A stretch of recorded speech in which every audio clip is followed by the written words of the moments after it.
Assalamualaikum warahmatullahi wabarakatuh dan salam sejahtera. Kami dari kumpulan 10, kohort 5, set 23 ingin membentangkan tugasan berkumpulan kami yang bertajuk The Bonus Code Program. Pembentangan ini disediakan khusus untuk pensyarah kami yang dihormati Dr. Anis Nadiah binti Cik Abdul Rahman. Sebelum kami memulakan pembentangan penuh tugasan berkumpulan ini, izinkan saya memperkenalkan ahli kumpulan kami iaitu: pertama, saya sendiri, Nur Nabila binti Rusmadi. Kedua, Mazian binti Hanafi. Ketiga, Muhammad Azamuddin bin Abdul Habib. Keempat, Siti Nazihah binti Abdul Rahim. Dan yang terakhir, kelima, Muhammad Naim bin Ahmad Tamizi. Doktor yang saya hormati, pembentangan ini mempunyai 5 bahagian utama iaitu bahagian pertama adalah pengenalan, bahagian kedua penerangan mengenai apakah The Bonus Code Program, bahagian ketiga perbincangan mengenai kenapa The Bonus Code Program penting dan bahagian keempat perbincangan adalah mengenai bagaimana The Bonus Code Program boleh diterapkan dalam proses pengajaran dan pembelajaran, dan seterusnya bahagian terakhir iaitu bahagian kesimpulan. Doktor yang saya hormati, kini saya ingin memperkenalkan diri saya. Saya Nur Nabila binti Rusmadi, nombor matrik P147710 akan memulakan pembentangan tugasan berkumpulan ini dengan penerangan bahagian pertama iaitu pengenalan. Program CORD atau nama penuhnya Cognitive Research Trust telah diasaskan oleh tokoh pemikiran terkenal dunia Dr. Edward D. Bono pada tahun 1970-an. Tujuan utama program ini adalah untuk mengajar kemahiran berfikir secara eksplisit dan berstruktur, menjadikan proses berfikir sebagai satu kemahiran yang boleh diajar dan dilatih, bukan sekadar bakat semula jadi. Dalam program ini, kemahiran berfikir dianggap sebagai sesuatu yang boleh dikembangkan melalui latihan konsisten dan berterusan. Struktur program CORD terdiri daripada 6 komponen utama iaitu fokus, information, alternative, consequences, evaluation dan creativity. Setiap bahagian ini membawa pelajar melalui satu proses berfikir yang tersusun. Dari segi keberkesanan, program ini telah digunakan secara meluas di lebih 30 buah negara termasuk UK, Amerika Syarikat dan Australia. Ia bukan sahaja terbukti mampu meningkatkan pencapaian akademik, malah turut menyumbang kepada pembangunan kemahiran sosial pelajar. Laporan World Economic Forum tahun 2020 turut mengiktiraf kemahiran seperti berfikir kritikal, kreativiti dan penyelesaian masalah sebagai antara 10 kemahiran paling penting pada masa depan, dan CORD menyediakan pendekatan yang tepat untuk tujuan tersebut. Dalam konteks pengajaran dan pembelajaran, CORD sangat sesuai diaplikasikan terutamanya dalam kurikulum STEM.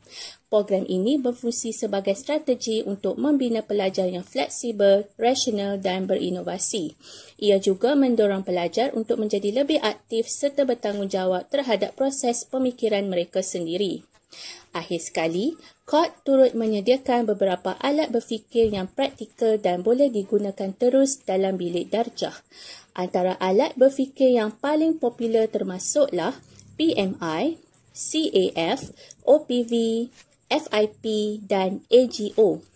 Kesemua alat ini membantu pelajar untuk berfikir secara mendalam, melihat isu daripada pelbagai sudut serta membuat keputusan secara lebih bijaksana dan bertanggungjawab. Seterusnya, saya akan menyerahkan kepada rakan saya untuk membentangkan bahagian seterusnya iaitu apakah The Bonus Code Program. Dipersilakan. Assalamualaikum dan salam sejahtera doktor. Saya Mazian binti Hanafi, nombor matrik P152554 akan membentangkan bahagian seterusnya iaitu apakah The Bonus Code Programs. Untuk maklumat doktor, program CORD atau Cognitive Research Trust merupakan satu program pemikiran yang telah diperkenalkan oleh Edward D. Bono. Program ini memberi tumpuan kepada pengajaran kemahiran berfikir secara kreatif, sistematik dengan matlamat membantu individu meningkatkan keupayaan mereka dalam membuat keputusan serta menyelesaikan masalah dengan lebih berkesan.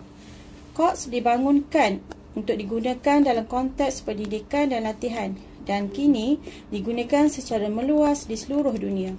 Bagi struktur program COTS pula, struktur program COTS terdiri daripada 6 modul utama yang masing-masing memberi fokus kepada aspek-aspek pemikiran yang berbeza. Modul-modul ini direka untuk membentuk keluasan perspektif, membantu dalam organisasi pemikiran, menggalakkan interaksi berkesan, memperkukuhkan pemikiran kritis serta pemahaman terhadap maklumat dan perasaan serta tindakan yang perlu diambil berdasarkan proses pemikiran yang telah dijalankan. Seterusnya, dalam konteks sekolah, program ini sangat berguna dalam membantu pelajar menyelesaikan masalah dan membuat keputusan secara lebih tersusun. Dalam konteks organisasi pula, COTS berperanan penting dalam meningkatkan kebolehan menyelesaikan masalah dan menjana inovasi dalam kalangan kaki tangan. Sementara itu, dalam kehidupan harian, pendekatan pemikiran yang diajar melalui COTS membantu individu untuk melihat sesuatu isu dari pelbagai sudut dan membuat keputusan dengan lebih bijak dan rasional. Untuk pelaksanaan dalam bilik darjah pula, guru-guru digalakkan menggunakan pendekatan berfikir ini dalam pengajaran dan pembelajaran PDPC. Ini adalah penting agar proses pendidikan selari dengan tuntutan kemahiran berfikir aras tinggi KEBAT dan keperluan abad ke-21. Kaedah ini bukan sahaja membantu pelajar dalam pembelajaran, malah membentuk mereka sebagai individu yang mampu berfikir secara mendalam, sistematik, reflektif dalam apa jua situasi. Seterusnya, saya akan menyerahkan kepada rakan saya untuk membentangkan bahagian seterusnya, iaitu kenapa DiBono's COTS program penting. Dipersilakan. Assalamualaikum dan salam sejahtera doktor. Saya Siti Naziha binti Abdul Rahim. Nombor matrik P151646 akan membentangkan bahagian seterusnya, iaitu apakah DiBono's COTS program. Pertama sekali, COTS program membantu mengasah kemahiran berfikir pelajar. Ia menggalakkan pelajar untuk berfikir secara kreatif dan terbuka, mengukuhkan pemikiran kritikal dalam kalangan pelajar dan menilai maklumat dengan teliti dalam membuat keputusan secara rasional. Ini penting agar pelajar tidak membuat keputusan secara tergesa-gesa atau berpandukan emosi semata-mata. Seterusnya, program ini turut membantu pelajar mengawal emosi dan tekanan. Hal ini kerana COTS program menyediakan ruang untuk pelajar mengenali dan mengurus emosi mereka dengan lebih baik. Teknik berfikir yang diajar membantu mereka menghadapi tekanan dengan lebih rasional dan tenang, sekaligus meningkatkan daya tahan diri dalam menghadapi cabaran. Seterusnya, terdapat 6 teknik utama dalam COTS tools, iaitu COTS 1, Focus, COTS 2, Information Gathering, COTS 3, Alternative, COTS 4, iaitu Consequences, COTS 5, iaitu Evaluation, dan COTS 6 iaitu Creativity. COTS program penting kerana ia merupakan satu persediaan untuk menghadapi masa depan. Ia juga membantu menyediakan pelajar untuk menghadapi cabaran abad ke-21 dengan lebih yakin dan berkesan. Selain itu, program ini turut memberi impak positif terhadap PDPC di dalam bilik darjah. Ia dapat meningkatkan penglibatan pelajar secara aktif, menggalakkan kerjasama dan meningkatkan motivasi. Seterusnya, COTS juga membantu dalam membentuk fokus dan pemikiran yang tersusun. Sebagai contoh, penggunaan teknik PMI iaitu plus, minus dan interesting dapat membantu pelajar berfikir secara lebih teratur dan fokus dengan menilai sesuatu perkara dari pelbagai sudut. Sebagai kesimpulan, COTS membantu pelajar berfikir secara kritis, kreatif dan sistematik. Teknik-teknik dalam COTS seperti fokus, alternatif dan PMI membolehkan pelajar melihat isu dari pelbagai perspektif. Program ini juga meningkatkan penglibatan, motivasi dan kerjasama pelajar dalam PDPC. Selain itu, ia membantu pelajar mengurus emosi dan tekanan melalui teknik berfikir yang terancang. Secara keseluruhan, KOT merupakan satu pendekatan yang sangat berkesan untuk mempersiapkan pelajar menghadapi cabaran abad ke-21 dengan yakin dan berdaya saing. Seterusnya, saya akan menyerahkan kepada rakan saya untuk menerangkan bahagian seterusnya, iaitu bagaimana di bonus KOT program boleh diterapkan dalam pengajaran, dalam proses pengajaran dan pembelajaran. Dipersilakan. Assalamualaikum dan salam sejahtera, Doktor. Saya Muhammad Azamuddin bin Abdul Habib, nombor matrik P152582 akan membentangkan bahagian seterusnya, iaitu bagaimana di bonus KOTS program boleh diterapkan dalam proses pengajaran dan pembelajaran. Secara umumnya, tujuan utama penerapan program ini adalah untuk membentuk pemikiran murid agar lebih tersusun, kritis dan logik bagi melahirkan pelajar yang bukan sahaja cemerlang dari segi akademik tetapi juga bijak membuat keputusan dalam kehidupan seharian. Dari segi kaedah pelaksanaan, terdapat beberapa pendekatan yang boleh digunakan oleh guru di dalam bilik darjah. Antaranya ialah melalui perbincangan kumpulan, simulasi dan juga pelbagai aktiviti harian yang bersifat interaktif. Paling penting, pelaksanaan program ini perlu dilakukan secara konsisten dan berterusan. Apabila diaplikasikan secara berulang dan sistematik, ia akhirnya akan menjadi satu budaya pemikiran dalam kalangan murid. Dalam konteks PDPC, terdapat beberapa contoh alat KOTS yang boleh diaplikasikan bagi meningkatkan keberkesanan pengajaran dan pembelajaran. Antara contoh alat yang boleh digunakan ialah PMI, iaitu Plus Minus Interesting. Melalui alat ini, murid digalakkan untuk menilai kebaikan, keburukan dan aspek menarik terhadap sesuatu pilihan. Ini membantu mereka mengemukakan hujah secara rasional serta melatih pemikiran yang seimbang. Seterusnya ialah CAF atau Consider All Factor, yang membantu murid berfikir secara menyeluruh dengan mempertimbangkan semua faktor yang berkaitan dalam membuat keputusan. Ini secara tidak langsung dapat melatih mereka untuk membuat keputusan secara bijak dan menyeluruh.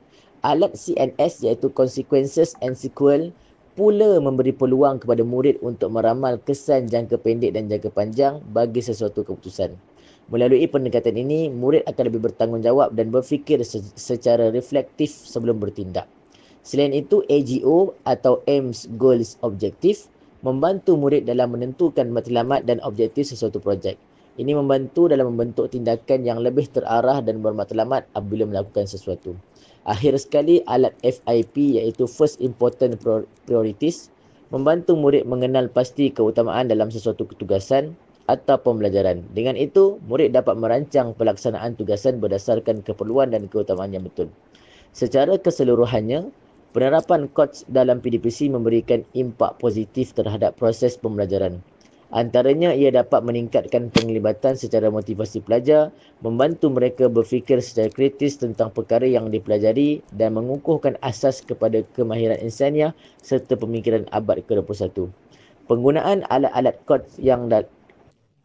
alat-alat KOTS dalam PDPC amatlah digalakkan bagi melahirkan murid yang bukan sahaja cemerlang dalam akademik, malah berfikiran matang dan seimbang. Seterusnya, saya akan menyerahkan kepada rakan saya untuk membentangkan bahagian seterusnya, iaitu kesimpulan. Dipersilakan. Bismillahirrahmanirrahim. Assalamualaikum dan salam sejahtera. Saya Muhammad Naim bin Ahmad Tamizi, nombor matrik P147966 akan membentangkan bahagian terakhir, iaitu kesimpulan. Jadi, sebagai kesimpulan, pendekatan KOT merupakan satu pendekatan yang amat berkesan untuk memupuk pemikiran kreatif, kritis dan sistematik dalam kalangan pelajar yang dapat dibantu untuk membuat keputusan yang bijak serta menyelesaikan masalah secara inovatif. Pendekatan ini juga sangat sesuai untuk digabungkan dengan pendekatan pembelajaran abad ke-21 seperti STEM dan pembelajaran berasaskan projek iaitu PBL. Dalam konteks pelaksanaan dan dalam pengajaran dan pembelajaran di bilik darjah PDPC, pelbagai alat KOT boleh digunakan dalam pelbagai aktiviti. Ini secara tidak langsung melatih murid untuk berfikir secara mendalam, berterusan dan reflektif. Selain itu, pendekatan ini turut mengukuhkan kemahiran insaniah pelajar seperti komunikasi, kerjasama dan tanggungjawab yang sangat penting dalam pembangunan holistik. Namun begitu, kejayaan pelaksanaan KOT sangat bergantung kepada guru. Pelaksanaan yang konsisten dan sistematik amat penting bagi memastikan keberkesanan pendekatan ini. Guru juga perlu menyesuaikan teknik pengajaran mengikut tahap kognitif pelajar. dan mata pelajaran masing-masing. Bagi memastikan pelaksanaan berkesan, terdapat beberapa cadangan pelaksanaan yang boleh diambil. Antaranya ialah menjadikan modul KOT sebagai modul wajib dalam PDPC, terutamanya bagi mata pelajaran seperti matematik, sains dan moral. Selain itu, memperkenalkan 1 atau 2 alat KOT setiap bulan akan membantu juga pelajar menguasainya secara berperingkat.